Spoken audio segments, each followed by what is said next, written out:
10 के दमदार ट्रेड्स में आपका स्वागत है। हमारे साथ होंगे इनक्रेड इक्विटीज़ के गौरव बिसार, rajeshatpute.com के राजेश सतपुते, manasjaiswal.com के मानस जायसवाल और थोड़ी ही देर में बिग मार्केट वॉइसेस में हमारे साथ होंगे इन्वेस्को म्यूचुअल फंड के ताहिर बादशाह। अमित सेठ भी हमारे साथ जुड़े हुए हैं शो में और ताहिर से बात होगी खासतौर से क्योंकि उनका इतना बड़ा एक एक्सपर्टीज़ रहा है मिड कैप और स्मॉल कैप में।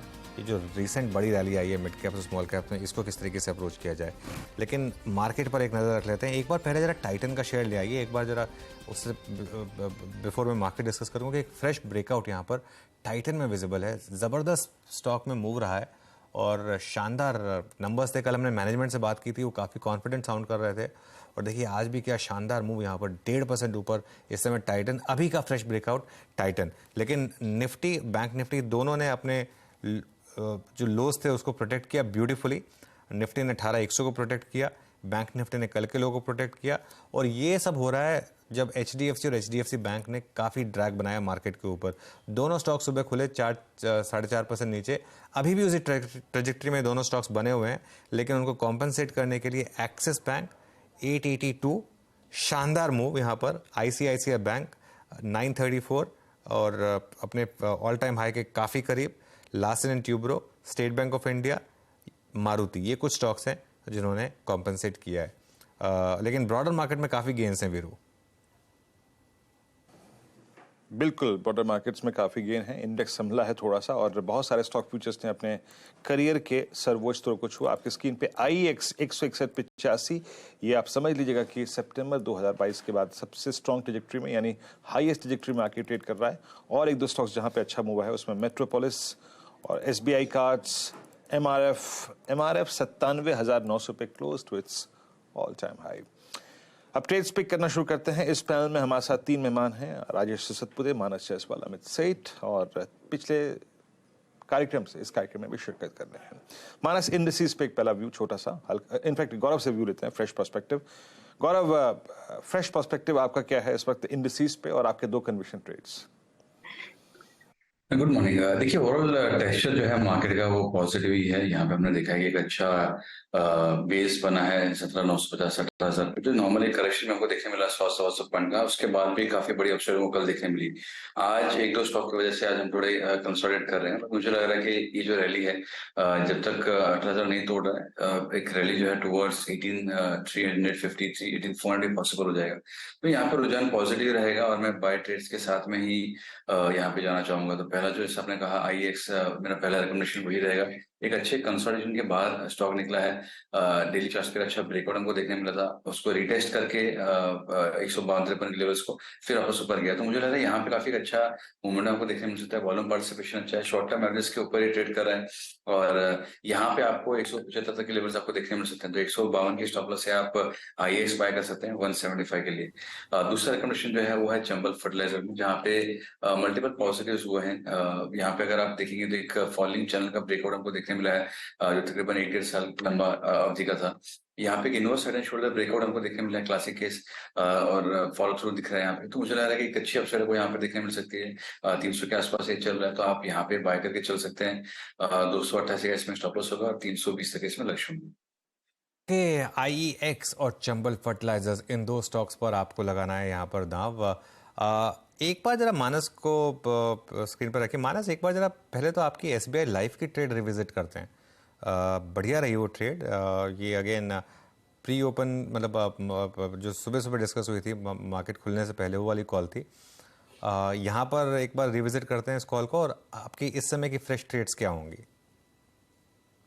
SBI लाइफ को अनुज जी, बिल्कुल अभी भी मैं समझता हूँ कि जो मैंने 1190 का टारगेट दिया था उसको रिवाइज करना चाहिए, क्योंकि देखिए काफी समय के बाद SBI लाइफ ने अपने 200 मूविंग एवरेज को ब्रीच किया है। तो आई थिंक ये तो रैली कम से कम 1210 तक जानी चाहिए। तो अगर किसी ने लॉन्ग पोजीशन तब नहीं बनाई है तो अभी भी बनाई जा सकती है। आई थिंक 1170 का स्टॉप लॉस लगाना है और 1210 तक के टारगेट सेट करने हैं और अपनी जो लॉन्ग पोजीशन मॉर्निंग बनाई है अगर किसी ने तो वो भी होल्ड कर सकते हैं। आज के लिए जो दूसरा स्टॉक खरीदारी करने का होगा वो सबसे पहले तो बजाज फिनसर्व होगा। कल देखिए बजाज फाइनेंस ने एक बहुत ही बढ़िया रैली देखी थी, लेकिन बजाज फिनसर्व अभी भी अपनी 200 मूविंग एवरेज के नीचे ट्रेड कर रहा है। लेकिन इंपॉर्टेंट ये है कि कल के एक ब्रेकआउट के बाद आज 100 मूविंग एवरेज स्टॉक टेस्ट कर रहा है, ब्रीच करने की कोशिश कर रहा है। तो बजाज फिनसर्व में खरीदारी करने की राय रहेगी। 1364 ये कैश लेवल्स है, 1364 का आपको स्टॉप लॉस रखना है, और 1425 1425 के टारगेट सेट करने हैं, दोनों ही कैश लेवल्स हैं। दूसरा स्टॉक जो मेरी नजर में है वो इंडियन होटल्स का है।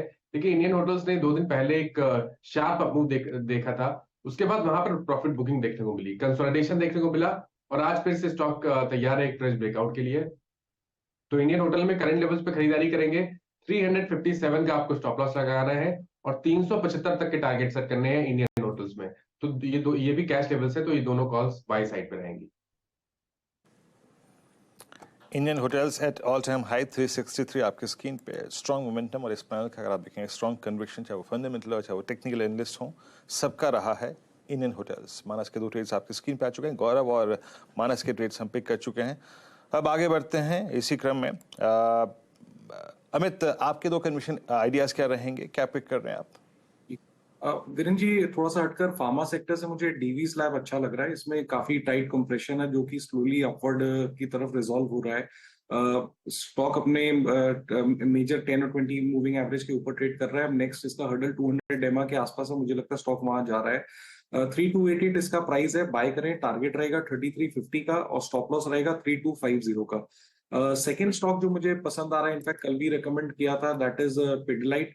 पिडलाइट में एक अपमूव बाकी है, क्योंकि पिडलाइट ने एक बॉक्स ब्रेकआउट दिया अपने मूविंग एवरेजेस के ऊपर। 2474 इसका प्राइस है। टारगेट्स रहेंगे 2520 रुपए के, और स्टॉप लॉस लगभग रहेगा 2450 का। ये पिडिलाइट और डीवीज लैब्स, ये इस समय की 2 पिक्स अमित की तरफ से। राजेश जी, फ्रेश ट्रेड्स आपकी इस समय की? मुझे देखिए नजर है रिलायंस पे। रिलायंस ने जिस तरह से पिछले 3 दिनों का हाई निकाला है, वो भी अर्ली ट्रेड में, तो लगता है एक नजर मैं आज इस पे रखूंगा। मेरे हिसाब से आज यहाँ पे एक स्विंग ट्रेड मिलेगा, जिसका टारगेट रहेगा करीबन 2510 से लेके 2520 का। तो यहाँ पे बाय करना है रिलायंस, आपका स्टॉप लॉस होगा 2440 का। दूसरा बाय कॉल रहेगा मेट्रोपोलिस। देखिए, आज बहुत दिनों के बाद आज मेट्रोपोलिस में कुछ मूवमेंट है, तो ये स्विंग ट्रेड जो देता है मेट्रोपोलिस, वो एक ही दिन देता है, लेकिन अच्छा देता है। तो मैं डेफिनेटली आज मेट्रोपोलिस पे एक बेट लेना चाहूंगा, जहां पे मेरा स्टॉप लॉस रहेगा करीबन 1260 का, 1260 का, यस। और मेरा जो टारगेट रहेगा वो रहेगा करीबन 1340 का। तो करंट लेवल से 50 रुपीज का मूव मुझे लगता है मेट्रोपोलिस में आना चाहिए। देखिए, निफ्टी खुला 18,117 पर, लो बनाया 18,105 का, और अब वहां से डे हाई पर 18,196। डेज लो से अगर आप रिकवरी देखेंगे, शानदार रिकवरी निफ्टी में आप इसको कहेंगे। और ऑब्वियसली इवन बैंक निफ्टी में भी रिकवरी जो है वो शानदार है, और अब हम वापस उस 43,500 के लेवल के ऊपर आकर ट्रेड कर रहे हैं। निफ्टी में करीब करीब 90 पॉइंट की रिकवरी, बैंक निफ्टी में तो 471 पॉइंट की रिकवरी। हालांकि सुबह के उस ओपनिंग लो को मैं मानूंगा नहीं, क्योंकि वो मतलब कोई ट्रेड नहीं ले पाया होगा वहां पर, लेकिन फिर भी आप एक डिसेंट लो भी माने, वहां से भी 250-300 पॉइंट। इवन बैंक निफ्टी में भी रिकवरी आ गई है। और मिड कैप इंडेक्स देखिए अब ऑब्वियसली एट डेज हाई, और एडवांस डिक्लाइन में एक शानदार मोमेंटम है ही। और अगर आप टॉप ट्रेडेड स्टॉक्स की स्क्रीन देखेंगे तो उसमें आप नोटिस करेंगे कि ज़्यादातर स्टॉक्स जो हैं वो ग्रीन है, एक्सेप्ट एक मन्नपुरम जहाँ पर न्यूज़ इम्पैक्ट है, और एक BHEL जहाँ पर एक न्यूज़ इम्पैक्ट है। उन 2 को अगर छोड़ दिया जाए तो ये सब स्टॉक्स ठीक ठाक ही रहे हैं। अच्छा, BHEL को एक बार जरा डिस्कस कर लेते हैं। मानस, आज थोड़ा न्यूज़ से ये स्टॉक इम्पैक्ट हुआ है, लेकिन अदरवाइज स्ट्रांग रहा था। यहाँ पर कोई ट्रेड लेंगे या अभी थोड़ा इसको अवॉइड किया जाए? आई थिंक थोड़ा अवॉइड करना चाहिए अनुज जी, क्योंकि एक बड़ी रैली हमने देख ली थी 75 रुपए से लेकर 87 रुपए तक। तो BHEL के लिए ये एक बहुत बड़ा मूव था, वो हमने ऑलरेडी देख ली थी। अब करेक्शन देखने को मिल रहा है, करेक्शन शायद 77 रुपीज या 78 रुपीज तक जा सकता है। तो आई थिंक वहां पर फिर से रिव्यू करेंगे, बट फिलहाल के लिए कोई ट्रेड नहीं रहेगा BHEL। BHEL इस बैकफुट पे आ रहा है। BHEL जब याद रखिएगा कोलैप्स होने की स्थिति में आता है तो थोड़ा डाउनसाइड जो बड़ा खुलता है। हालांकि आज का लो बहुत डिफाइंड लो है, 10 डे एक्सपोनेंशियल मूविंग एवरेज। इसने अब तक के अपने अप ट्रेंड में 10 अप्रैल से लेकर अब तक, मतलब मोटा मोटी लगभग 1 महीना, कभी भी 10 डेमा को नहीं तोड़ा। सो आज का लो बहुत मीनिंगफुल है, क्रिटिकल है, और आई थिंक एक इंपॉर्टेंट लेवल रहेगा फॉर द डे। अभी कोई ट्रेड व्यू नहीं है मानस का यहाँ पे। 1-2 स्टॉक्स और मार्क कर लेते हैं। मैकडोनल्ड्स आपकी स्क्रीन पे, United Spirits at day high 798। Amit, in fact Gaurav, आपका टेक क्या होगा? इट्स ऑलमोस्ट स्ट्राइकिंग 800 को स्ट्राइक करता हुआ, और अब पिछले 3 दिन से जो अटेम्प्ट ले रहा था अपने 100 डेमा को काटने का, वो सक्सीड नहीं हो पा रहा था। आज फाइनली सक्सीड हुआ है। कोई ट्रेड व्यू यहाँ पे आपका? बिल्कुल, अगर यहाँ पे देखेंगे तो एक राउंडिंग बॉटम फॉर्मेशन को डेली चार्ट्स पे देखने मिल रहा है। कंसोलिडेशन के बाहर भी स्टॉक निकल रहा है और एक बार अगर ये 797 798 स्पॉट में अगर सस्टेन अगर करता है तो एक स्विफ्ट अपसाइड आपको देखने मिल सकती है 840-50 के लिए। मैं समझता हूँ यहाँ पे बाइंग के मौके हैं। जो यहाँ पे प्रीएम्प्ट करना चाहते हैं ब्रेकआउट को, उसको अभी बाय कर सकते हैं। 770 का स्टॉप लॉस होगा, 20-25 का स्टॉप लॉस होगा और ऊपर आप 840 850 के लिए इसको प्ले कर सकते हैं। आप किसी ने पे फिर आइए आप मैक्स फाइनेंशियल सर्विसेज, ये क्या कर रहा है? करीब करीब 657 पे, ये भी अच्छा मूव देता हुआ max financial.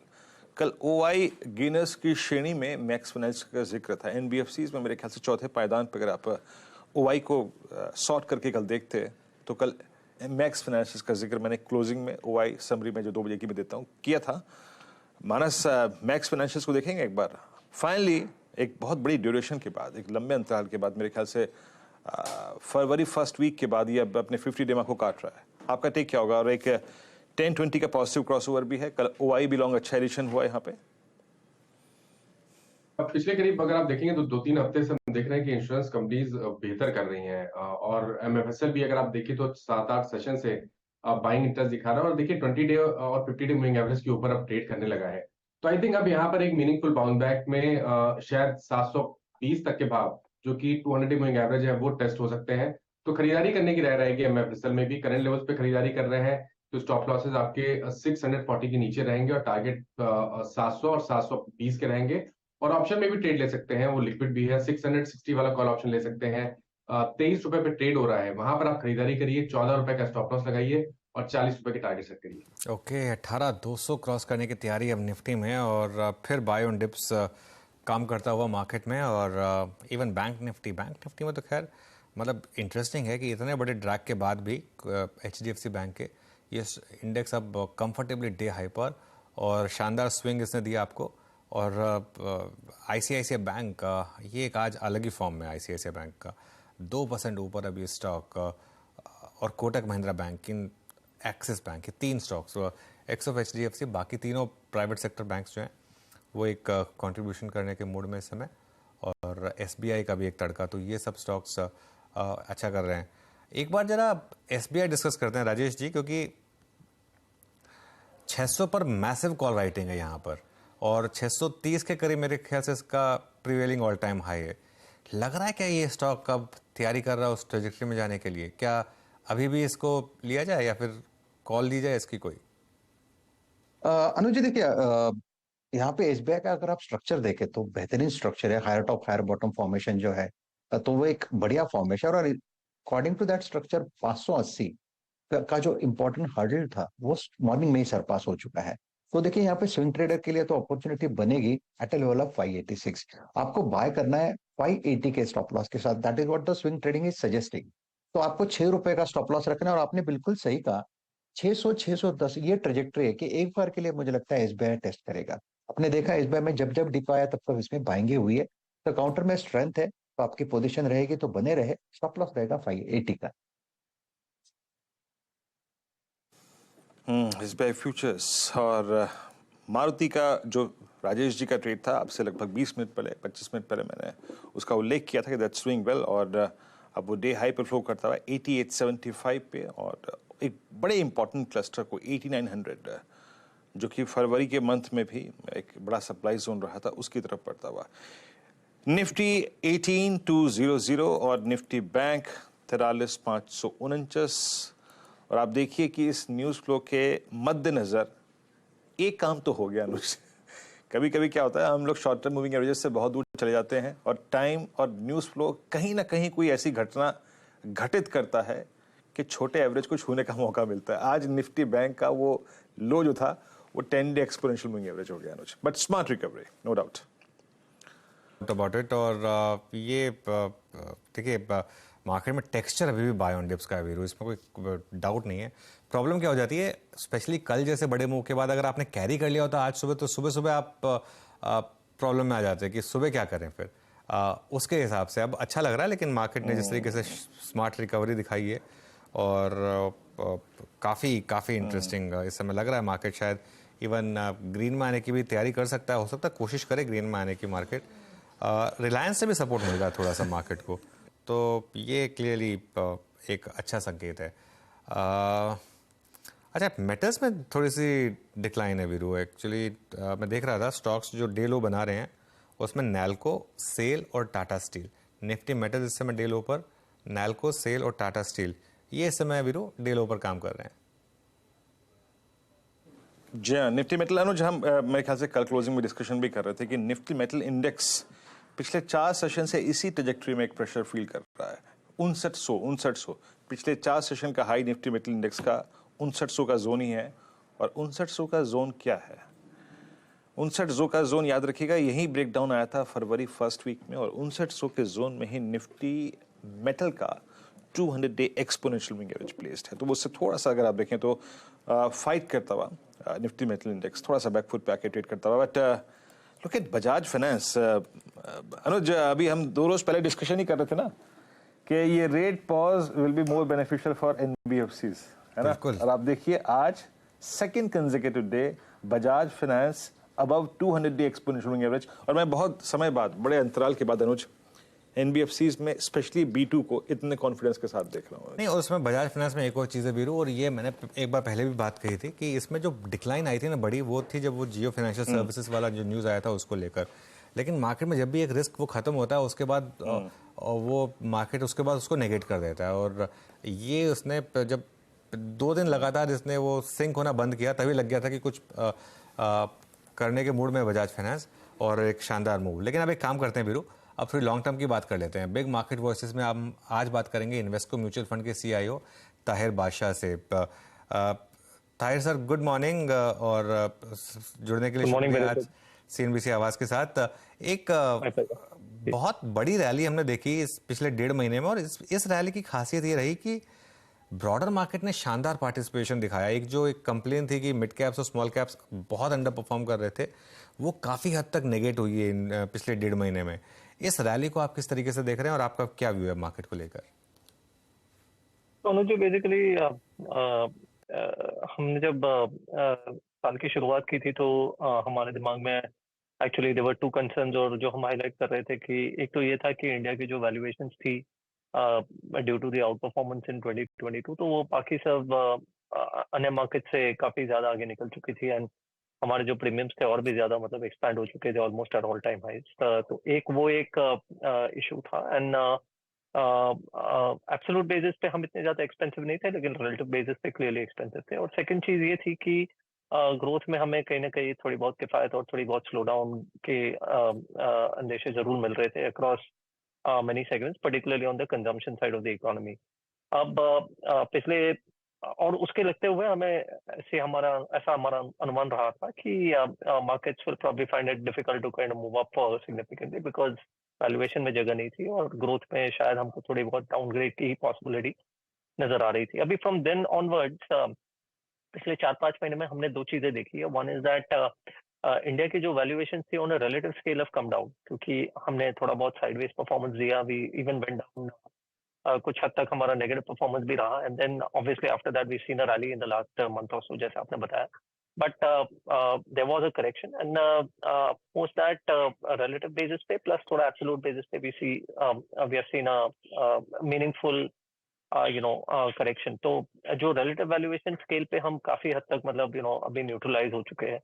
The other thing obviously which happened was that साथ ही साथ हमने जो pause देखा from the RBI and from even from indicative pause from some of the other countries in the world with regard to interest rates, तो एक हद तक वो जो valuation की जो हमें concern नजर आ रही थी उसमें एक base या उसमें एक floor जैसे आप कह सकते हो वो बन गया because of this pause, जो हमने शायद second half of 23 में उम्मीद की थी, वो लेकिन वो 21st half में ही आ गया। तो ये एक प्रॉब्लम हमारे लिए मार्केट के लिए रिजॉल्व हो चुका है, that is something which probably has led to the rally in the market. Second thing जो है वो मामला ग्रोथ का रहा, एंड ऑन ग्रोथ अभी भी मतलब थोड़े सिग्नल्स मैं कहूंगा कंफ्यूजिंग है। हालांकि अभी तक के जो नतीजे आए हैं इन results in the for the fourth quarter up until now, they are not indicative of a very significant problem in the economy, and this is quite surprising क्योंकि जो इंटरेस्ट रेट्स में हमने बढ़ोतरी देखी है एंड डिस्पाइट दैट तो but that is still a watchable, that is still a monitorable. तो मैं कहूंगा कि मतलब एक प्रॉब्लम हमारे लिए रिजॉल्व हुआ है, second is a little bit of a problem, and I think वो थोड़ा बहुत रीएडजस्टमेंट अभी भी हमें शायद थोड़े कुछ महीने लग जाए। एंड साथ ही साथ actually market once again kind of climbed up, तो थोड़ा बहुत प्रीमियम वापस डेवलप हो गया है, so we have to be a little watchful of that. ठीक है, तो अब बड़े सेक्टर्स की बात कर लेते हैं। बैंकिंग ने लीड किया इस रैली को। ऑब्वियसली आज थोड़ा सा इम्पैक्ट है HDFC ट्विंस पर, लेकिन इस बड़ी रैली के बाद एक रिस्क फैक्टर ओपन हो रहा है कि क्या अब हम पीक के करीब हैं, खासतौर से नंबर्स में क्या पीक मार्जिन से करीब हैं और वैल्यूएशन भी काफ़ी हाई हो गए हैं। अब आपका क्या व्यू होगा इस सेक्टर को लेकर? तो somewhat longer term, medium term view में अगर कहूँगा तो यही है कि देखिए this sector is positive, but positive more from the point of view of आप अगर इसे एक अर्निंग्स कंपाउंडिंग के नजरिए से अगर आप देख रहे हो from and that to from earnings compounding velocity of somewhere around 15%, तो ये अभी भी मतलब that is how we would want to look at it. मैं एज ऑफ नाउ शायद इस बात पे ज्यादा जोर नहीं दे रहा हूँ या उससे ज्यादा मैं बैंक नहीं कर रहा हूँ कि बैंकिंग सेक्टर से हमें बहुत ज्यादा मल्टीपल की अपसाइड मिल जाएगी या वैल्यूएशन में एक्सपेंशन मिल जाएगा। तो यही है कि at 15% I think it will be still one of the better sectors in terms of compounding ability. तो आई थिंक वो व्यू लेके हम क्लियरली चल रहे हैं। सेकेंड इज कि देखिए मार्केट्स की जो अभी आपको भी पता है कि मतलब the expectations are changing very fast, and मुझे लगता है कि on a forward looking basis कहीं ना कहीं in the next 3-6 months market का मूड इस तरफ शिफ्ट हो जाएगा कि what will be the impact of possible fall in interest rates, if not in calendar year 23 but in 24। हमने जब 23 की शुरुआत की थी तो हम इस तरीके से देख रहे थे एंड ऑफ 2022 से कि what is the impact of banking sector on rising interest rates और कौन से बेनिफिशियरीज है, कौन से उससे डिसएडवांटेज है। आपने कुछ देर पहले एनबीएफसीज की जिक्र की तो मैं वो सुन रहा था, and that is exactly what one of the expectations which is developing कि अगर इंटरेस्ट रेट नीचे आते हैं तो उसका क्या असर हो सकता है। तो I think in that regard some banks also, अगर आप एनबीएफसीज को फीकी पसाई बैंक्स में भी we will have to see कि कौन से जो ऐसे हैं जो they are more they have higher composition of fixed fixed rate yielding loans versus floating, and अगर वो कॉम्बिनेशन किसी में बेहतर है तो then probably they will be a somewhat big beneficiary compared to the others. So वो थोड़ा बहुत nuances I think will come into play, but on an aggregate basis from a more medium term में जैसे कहा कि I would look at it more from a compounding perspective. Okay अच्छा ताहिर, मैं इसी रेट हाइक की श्रृंखला में जो पॉज आया है उसी को थोड़ा सा आगे बढ़ाते हुए रेट सेंसिटिव्स में ही एक अंश और छूना चाहूंगा, दैट्स ऑटो के आपने अर्निंग्स को देखा, मारुति के अर्निंग्स को देखा आपने, और EMIs जो बढ़ने का क्रम था उसमें एक पॉज लगा डिमांड को देखते हुए, और एक और चीज को देखते हुए अप्रैल ऑनवर्ड्स इन सभी कंपनियों ने एक बहुत हद तक प्राइस हाइक्स भी लिए हैं जी, बट एक्सपोर्ट मार्केट काफी कमजोर है, काफी वीक है, और ऐसे में आपका ऑटो पे टेक क्या होगा?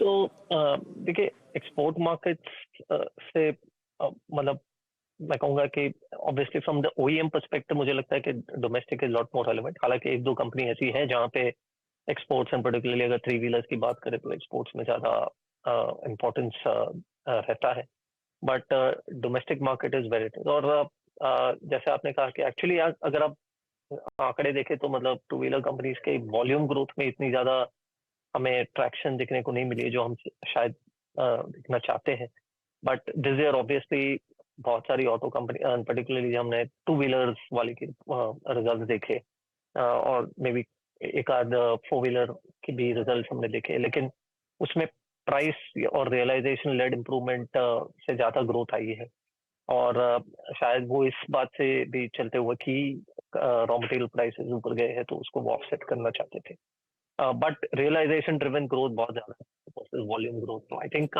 वो थोड़ा नॉर्मलाइज होने की शक्यता है गोइंग फॉरवर्ड सच। सो मुझे लगता है कि आई थिंक एक लेवल पे एक अच्छी खासी बॉयंसी दिखी है इन terms of growth. I think थोड़ा बहुत ग्रोथ में मॉडरेशन मुझे लग रहा है शायद इन FY24 कंपेयर टू FY23, और ये जो मार्जिन का जो ड्राइवर है वो शायद FY 24 में इतना ज्यादा नहीं रहेगा तो what it has been a point of. तो उस कॉन्टेक्स्ट से आपको ऑटो कंपनीज का सिलेक्शन या चयन करना पड़ेगा, but in general I think this is still a sector which is not very expensive. तो वहाँ पे मतलब वैल्यूएशन की बहुत ज्यादा हमें दिक्कत नहीं आती है इन टर्म्स ऑफ अपफ्रंट प्रोसेस। अच्छा ताहिर, एक और स्पेस पे आते हैं जो कि स्ट्रॉन्ग कन्विक्शन दिखा रहा है। आई मीन ये सारे के सारे सेक्टर उसी रेट हाइक की प्रोसेस में जो पॉज लगा है उसके बाद कॉन्फिडेंस दिखा रहे हैं। आपने एनबीएफसीज का जिक्र किया, हमारी उस चर्चा को सुना। एचएफसीज को देखिए, आप एचडीएफसी के नंबर देख रहे थे, एलआईसी हाउसिंग फाइनेंस कल काफी चल रहा था। बट अगर सिर्फ रियल स्टेट पे फोकस करना हो, जो कि उस दिन के बाद से लेकर अब तक कोई पॉज ही नहीं ले रहा है, आई मीन स्टॉक्स में एक वर्टिकल राइज आया है, specially real estate and real estate ancillary, इन दोनों पे आपका टेक क्या रहेगा? देखिए, so I think real estate cycle अभी भी मतलब it is quite strong I would say, and actually हमें और भी ज्यादा स्ट्रेंथ मतलब थोड़ी बहुत टियर 2 लोकेशंस में और भी ज्यादा दिख रही है because of specific locational reasons या specific market conditions. But in general the cycle is still quite continuous और क्वाइट स्ट्रॉन्ग। जो रियल एस्टेट के बेनिफिशरीज है या एंसिलरीज है, और उसमें भी फिर बहुत सारे सेगमेंट्स है, लेकिन हम if I were to just focus on जैसे कि कंज्यूमर डिस्क्रिशनरी या ड्यूरेबल्स हो गई, उनमें भी एक्चुअली वॉल्यूम रिलेटेड ट्रैक्शन में इतनी ज्यादा, I mean they should be a natural beneficiary of the real estate, लेकिन प्रॉब्लम वहां पे कॉम्पिटिटिव सिनेरियो की ज्यादा है। तो स्पेशली क्योंकि न केवल नए प्लेयर्स, फॉरेन प्लेयर्स की एंट्री भी है, specially as far as white goods is concern, लेकिन उसमें और चैलेंज ये भी है कि जो एग्जिस्टिंग डोमेस्टिक प्लेयर्स है उसमें उनमें भी मतलब they are trying to move into each others territory and सभी को अपना एड्रेसेबल मार्केट एक्सपैंड करना है। तो that is creating more of the confusion in that segment.